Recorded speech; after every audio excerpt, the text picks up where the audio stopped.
Hello दोस्तों, आशा करता हूं कि आप लोग अच्छे होंगे और बेहतर रणनीति के साथ Uttar Pradesh BEd entrance exam 2022 की तैयारी में मेहनत के साथ लगे होंगे।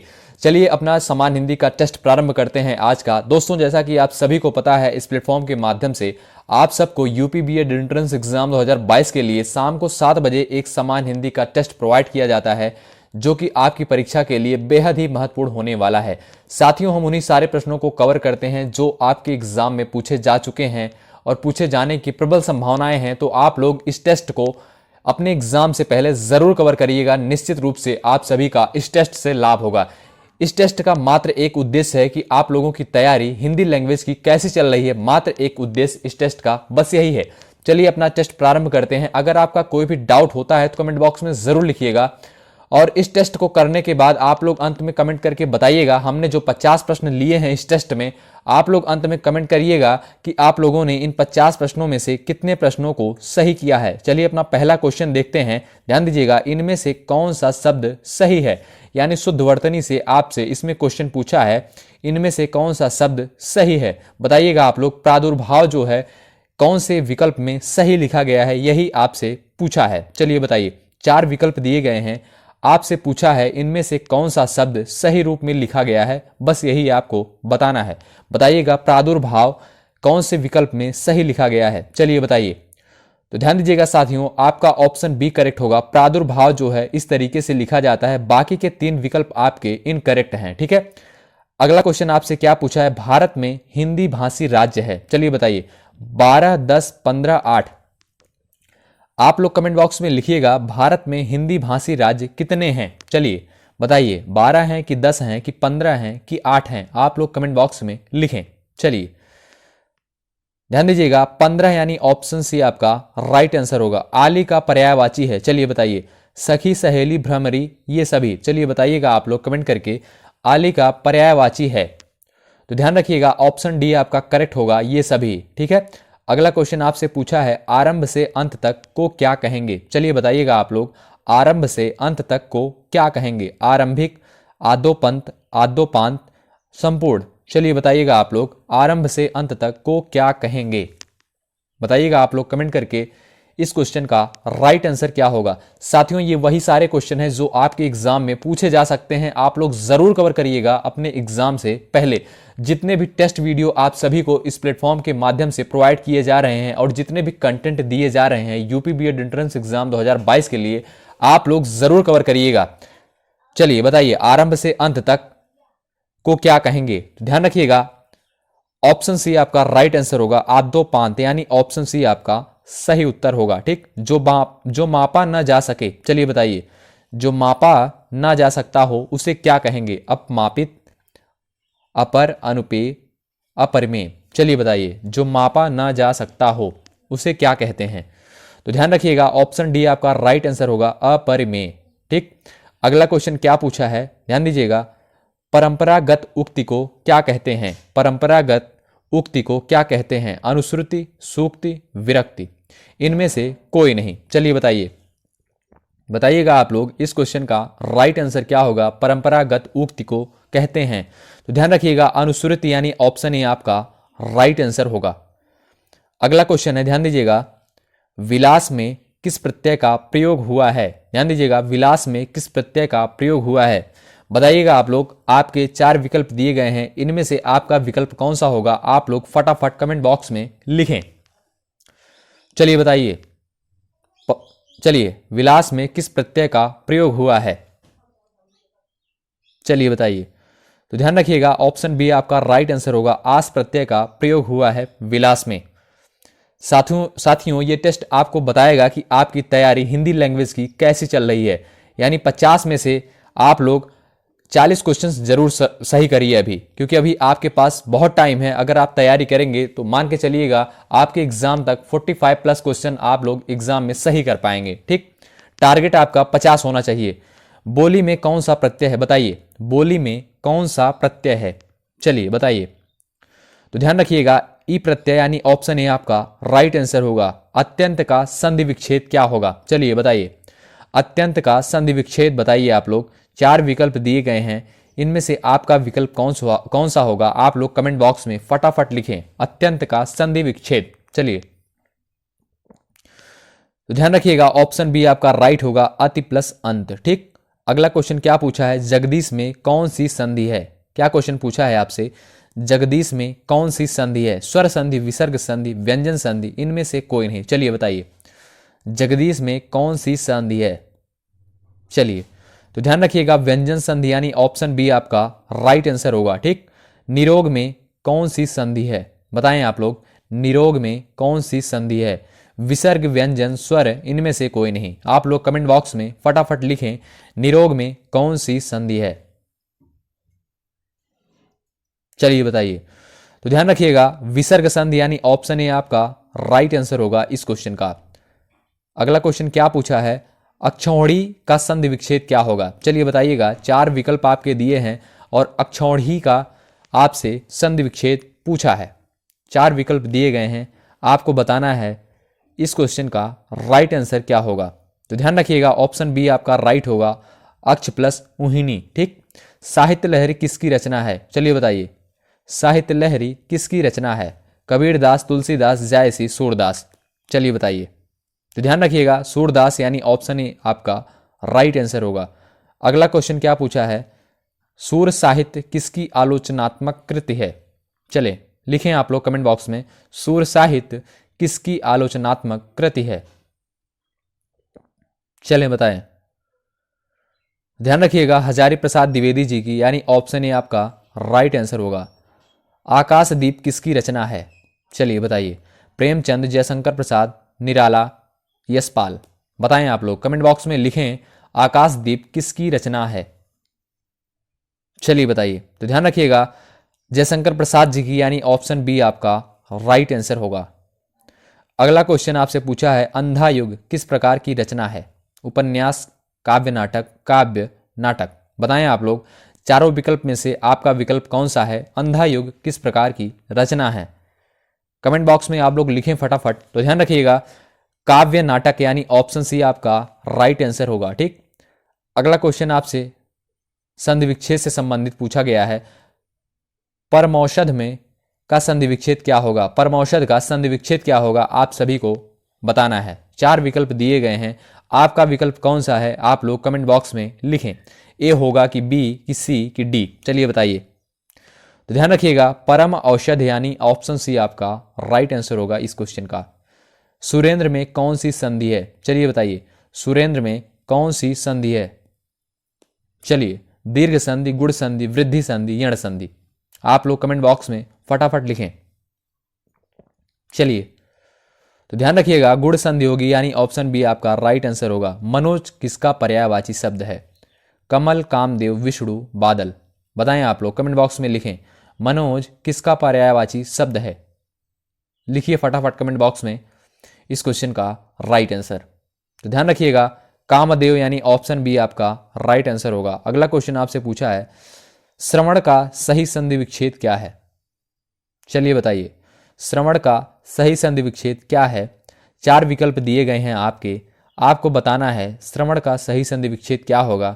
आप लोग बताइए कमेंट में लिखिए आपका विकल्प इनमें से कौन सा होगा, श्रवण का सही संधि विच्छेद क्या होगा। तो ध्यान रखिएगा ऑप्शन बी आपका राइट होगा, श्रो प्लस अन। ठीक, अगला क्वेश्चन आपसे पूछा है, मन प्लस बल की सही संधि बताइए। चलिए बताइए मन प्लस बल की सही संधि क्या होगी। मनुबल, मनोबल, मनोबल, मनबल। बताएं आप लोग, बहुत ही सिंपल है। आप लोग कमेंट बॉक्स में फटाफट लिखें आपका विकल्प इनमें से कौन सा है। मनोबल यानी ऑप्शन सी आपका राइट आंसर होगा। ठीक, बहुत सारे दोस्त कमेंट नहीं करते हैं कि कितना सही किए हैं लास्ट में, तो आप लोग समझिए आप सभी का इसमें लाभ होने वाला है। इसमें हमारा कुछ नहीं लाभ है, हम आप सभी को इसलिए टेस्ट प्रोवाइड कर रहे हैं कि आपकी तैयारी बेहतर से बेहतर आपके एग्जाम तक हो सके। तो आप लोग इस टेस्ट को कवर करिए, ज़्यादा से ज़्यादा लोग कवर करिए और शेयर करिए जिससे ज़्यादा से ज़्यादा छात्रों का लाभ हो सके। ठीक, हंसना का क्रिया क्या है बताइएगा आप लोग, हंसाना क्रिया क्या है। चलिए बताइए सकर्मक क्रिया, अकर्मक, प्रेरणार्थक, संयुक्त क्रिया। बताइएगा आप लोग हंसाना क्रिया क्या है। चलिए बताइए कमेंट बॉक्स में आप लोग फटाफट लिखें हंसाना क्रिया क्या है, सकर्मक, अकर्मक, प्रेरणार्थक, संयुक्त क्रिया। लिखें कमेंट बॉक्स में आप लोग। तो ध्यान रखिएगा, प्रेरणार्थक क्रिया यानी ऑप्शन सी आपका राइट आंसर होगा। ठीक। प्रेम सागर किस प्रकार के समास का उदाहरण है? चलिए, प्रेम सागर किस प्रकार के समास का उदाहरण है? बहुव्रीहि, तत्पुरुष, कर्मधारय, द्विगु। आप लोग लिखें कमेंट बॉक्स में फटाफट आपका ऑप्शन कौन सा है। प्रेम सागर किस प्रकार के समास का उदाहरण है? चलिए बताइए, फटाफट कमेंट बॉक्स में लिखें। तत्पुरुष यानी ऑप्शन बी आपका राइट आंसर होगा। यथाशक्ति में कौन सा समास है? चलिए बताइए, बताइएगा आप लोग। अव्ययी भाव, तत्पुरुष, द्वंद्व, द्विगु। बताइएगा आप लोग। तो ध्यान रखिएगा, अव्ययी भाव समास यानी ऑप्शन ए आपका राइट आंसर होगा। अगला क्वेश्चन क्या पूछा है? अवरोध शब्द का विपरीतार्थक शब्द क्या होगा? बताइएगा। अनवरोध, रोध, अवरोधहीन, अनावरोध। चलिए बताइए, अवरोध शब्द का विपरीतार्थक शब्द क्या होगा? आप लोग कमेंट बॉक्स में फटाफट लिखें। अनवरोध यानी ऑप्शन ए आपका राइट आंसर होगा। ठीक। अगला क्वेश्चन क्या पूछा है, ध्यान दीजिएगा। जो आकाश में विचरण करता हो के लिए एक शब्द क्या होगा? रजनीचर, निशाचर, खच्चर, खेचर। चलिए बताइए, बताइएगा आप लोग। जो आकाश में विचरण करता हो, खेचर यानी ऑप्शन डी आपका राइट आंसर होगा। परि प्लस छेद का संधि से निर्मित शब्द होगा। बताइएगा आप लोग, परि प्लस छेद की संधि से निर्मित शब्द कौन सा होगा? 4 विकल्प दिए गए हैं, 4 शब्द आपके दिए गए हैं। शब्द कौन सा होगा? आप लोग कमेंट बॉक्स में फटाफट लिखें। तो ध्यान रखिएगा, परिच्छेद यानी ऑप्शन सी आपका राइट आंसर होगा। ठीक। अगला क्वेश्चन पूछा है आपसे, ध्यान दीजिएगा। निम्न में से किस शब्द में अयादि संधि है? यद्यप, अन्वेषण, नायक, सदैव। चलिए बताइए, निम्न में से किस शब्द में अयादि संधि होगी? आप लोग लिखें फटाफट कमेंट बॉक्स में। ध्यान रखिएगा, नायक यानी ऑप्शन सी आपका राइट आंसर होगा। अगला क्वेश्चन पूछा है, नीता कपड़े धोती है वाक्य में क्रिया है? अकर्मक, सकर्मक, संयुक्त, नाम धातु। चलिए बताइए, नीता कपड़े धोती है वाक्य में क्रिया है, फटाफट लिखें। सकर्मक क्रिया यानी ऑप्शन बी आपका राइट आंसर होगा। दूध वाला रचना की दृष्टि से है? रूढ़, यौगिक, योग रूढ़, संकर। बताएं आप लोग। दूध वाला रचना की दृष्टि से है? रूढ़, यौगिक, योग रूढ़, संकर। बताएं आप लोग, कमेंट बॉक्स में लिखें। यौगिक यानी ऑप्शन बी आपका राइट आंसर होगा। ठीक। अगला क्वेश्चन आपसे क्या पूछा है? लाश किस भाषा का मूल शब्द है? तुर्की, फारसी, संस्कृत, चीनी। चलिए बताइए, लाश किस भाषा का मूल शब्द है? तुर्की यानी ऑप्शन ए आपका राइट आंसर होगा। ठीक। अगला क्वेश्चन क्या पूछा है? साथियों, ये क्वेश्चन बहुत ही इंपॉर्टेंट है, आप लोग जरूर कवर करिएगा, निश्चित रूप से आप सभी का एग्जाम तक लाभ होगा। चलिए बताइए, निम्न में से कौन देशज शब्द नहीं है? चलिए बताएं। खिड़की, कलाई, चरखा, तेंदुआ। बताएं आप लोग, निम्न में से कौन देशज शब्द नहीं है? चरखा यानी ऑप्शन सी आपका राइट आंसर होगा, ध्यान रखिएगा। चलिए अगला क्वेश्चन देखते हैं। निर्देश दिया गया है अगले क्वेश्चन में आपके 83 से 84 दोनों क्वेश्चन आपको सॉल्व करने हैं। निर्देश क्या दिया गया है हम पढ़ के आपको सुनाते हैं, आप थोड़ा सा ध्यान रखिएगा। चलिए देखिए, निम्नलिखित प्रत्येक वाक्य के नीचे 4 विकल्प दिए गए हैं, उनमें कोई एक विकल्प उक्त वाक्य का शुद्ध रूप है, उसका चयन कीजिए। यानी वाक्य का शुद्ध रूप आपको चुनना है, यही आपको बताना है इस क्वेश्चन में। चलिए बताइए, यह पुस्तकें किसकी हैं?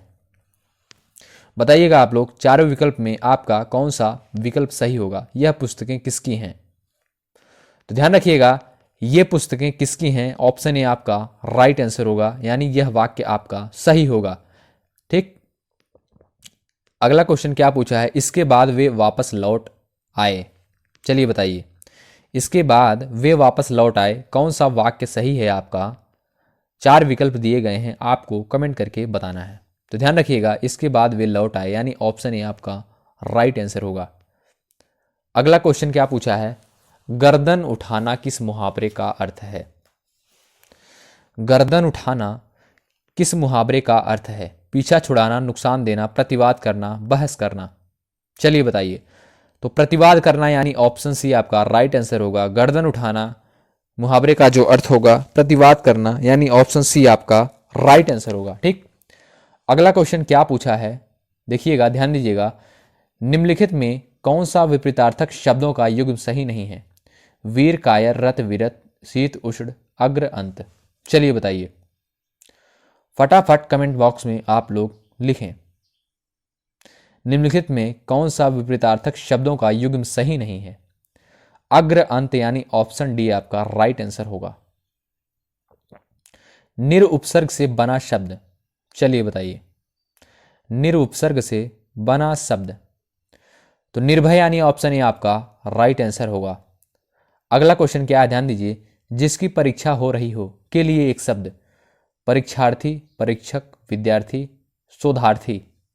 चलिए लिखिए कमेंट बॉक्स में, फटाफट बताएं दोस्तों आप लोग इस क्वेश्चन का राइट आंसर क्या होगा।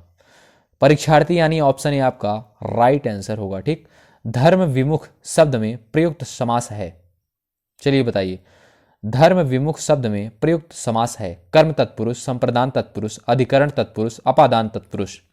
आप लोग कमेंट बॉक्स में लिखें। अपादान तत्पुरुष यानी ऑप्शन डी आपका राइट आंसर होगा।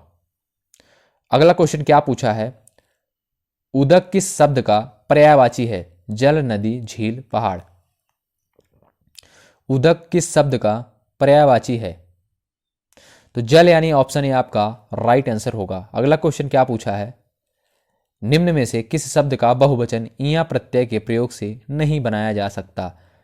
नदियां, पहाड़ियां, लड़कियां, किताबियां थोड़ी ना होगा, यानी ऑप्शन डी आपका इनकरेक्ट होगा। ठीक, अगला क्वेश्चन, निम्नलिखित में से किस शब्द में दीर्घ संधि नहीं है? कुशासन, वर्षात, कपीस इत्यादि। चलिए बताइए, बताइएगा आप लोग कमेंट बॉक्स में लिखिएगा, निम्नलिखित में से किस शब्द में दीर्घ संधि नहीं है? इत्यादि में, यानी ऑप्शन डी आपका राइट आंसर होगा। अगला क्वेश्चन क्या पूछा है, ध्यान दीजिएगा, संज्ञा अथवा विशेषण से बनने वाली क्रिया कहलाती है? नाम धातु क्रिया, यानी ऑप्शन बी आपका राइट आंसर होगा। ठीक, अगला क्वेश्चन क्या पूछा है, यह आम मीठा है, इस वाक्य में मीठा कौन सा विशेषण है? विशेष, सार्वनामिक, विधेय, विशेषण, प्रविशेषण। बताइए, यह आम मीठा है। लिखिए फटाफट कमेंट बॉक्स में। विधेय विशेषण यानी ऑप्शन सी आपका राइट आंसर होगा। वह अंगूर खा रहा है, इस वाक्य में अंगूर है। भाववाचक, समूहवाचक, जातिवाचक, द्रव्यवाचक। चलिए बताइए, तो समूहवाचक यानी ऑप्शन बी आपका राइट आंसर होगा। अगला क्वेश्चन क्या पूछा है, पुष्प तत्सम शब्द के लिए हिंदी में तद्भव शब्द क्या है? फूल, पौधा, पंखुड़ी, पुह। चलिए कमेंट बॉक्स में लिखिए फटाफट आप लोग, पुष्प तत्सम शब्द के लिए हिंदी में तद्भव शब्द क्या है? फूल यानी ऑप्शन ए आपका राइट आंसर होगा। कबूतर किस भाषा का मूल शब्द है? फारसी, अरबी, संस्कृत, हिंदी। चलिए बताइए, कबूतर किस भाषा का मूल शब्द है? तो फारसी, याद रखिएगा, ऑप्शन ए आपका राइट आंसर होगा। फ का उच्चारण स्थान बताइए। कंठ, ताल, ओष्ठ, दंत। चलिए लिखिए कमेंट बॉक्स में, फ का उच्चारण स्थान, तो ओष्ठ यानी ऑप्शन सी आपका राइट आंसर होगा। अगला क्वेश्चन क्या पूछा है, भाषा का वह रूप जिसका प्रयोग सामान्य जनता अपने समूह या घरों में करती है उसे कहते हैं? क्षेत्रीय बोली, यानी ऑप्शन बी आपका राइट आंसर होगा, क्षेत्रीय बोली। ठीक, अगला क्वेश्चन और अंतिम क्वेश्चन हमारा है, निम्नलिखित शब्दों में कौन सा अशुद्ध शब्द है? चलिए बताइए, अशुद्ध रूप कौन सा लिखा गया है? तो पुनर्विचार यानी ऑप्शन ए आपका इनकरेक्ट होगा। ठीक है, पुनर्विचार इस तरीके से नहीं लिखा जाता है। ठीक, साथियों आप लोग अंत में कमेंट करके बताइएगा कि आप लोगों ने इन 50 प्रश्नों में से कितने प्रश्नों को सही किया है। आप लोगों की हिंदी लैंग्वेज की तैयारी कैसी चल रही है, यह टेस्ट आपको बताएगा। अभी समय है, मेहनत करते रहिए। ठीक है, बहुत बहुत शुक्रिया अंत तक बने रहने के लिए। जय हिंद, जय भारत। चैनल पर अगर नए हैं तो सब्सक्राइब जरूर करें प्लीज। चलिए।